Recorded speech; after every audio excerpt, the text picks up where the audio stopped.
Hello, in this video I want to explain how these three settings in the add-on work. So we have a form, it's a completely new form, so all the settings are the default settings now, and we already have our question. We activated our limit, and if we open the form, we see that everything looks correct. So we see our limits and we as the user can access the form.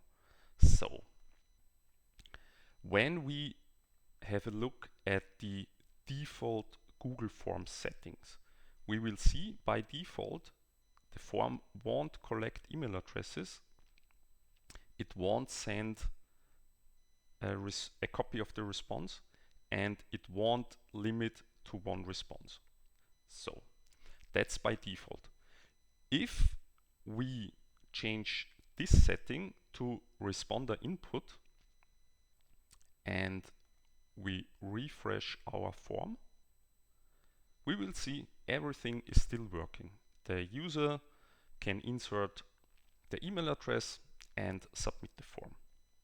So, but when you change this setting to verified and you refresh your form, you will see a notice that this setting won't work.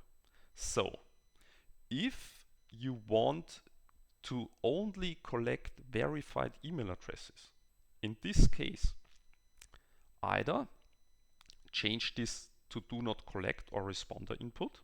I will just choose do not collect for now, and instead open the add-on, choose settings and activate the same setting here in the add-on. And when we choose save, we will see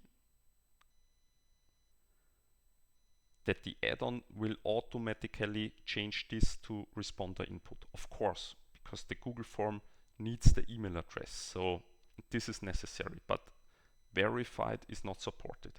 And if we now refresh again, we will see that a Google login is necessary. It's the same as the default or the native verified functionality. It looks a little bit different, but in the background it's the same procedure. Okay, let's deactivate this again and change this to do not collect. If we refresh, everything is fine again. So now to the second setting. It's the limit to one response setting. If you activate it here, then automatically the Google form forces your users to log in, of course, because Google needs the email address. Based on the email address, the limit to one response is executed. If you activate this setting and you refresh the form, it won't work because unfortunately it's technically not possible for the add-on to simulate this. So as explained here, please turn it off and instead use the add-on setting. So if we do so, we deactivate it here and we limit it to one response in the setting, in the add-on. We save it and we will see that the add-on will automatically change this setting to responder input. Again, of course, because Google form needs an email address. And if we refresh the form, it will work. So again, now the user is asked to log in. It's the same procedure as the native Google Form feature. So everything should work as expected. So as shown before, if you activate it, you see a notice that the user is required to log in, and it's the same here. So if we refresh the add-on,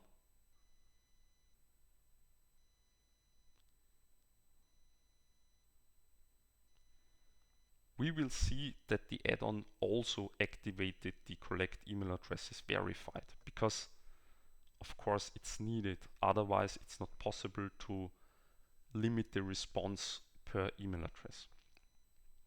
Okay, and now to the last setting. I will deactivate those again.